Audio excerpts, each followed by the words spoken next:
You searched how to buy shares of Barclays PLC-ADR, a global bank listed on NASDAQ under the ticker BCS.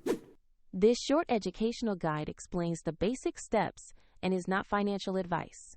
To buy shares, you need a brokerage account, and we will use eToro as an example to demonstrate the process.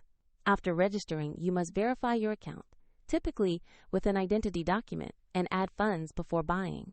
Use the platform search bar and enter the ticker BCS to locate the Barclays PLC-ADR listing.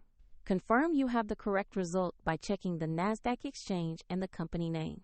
Open the stock page to review basic company information and a recent price chart to understand recent activity.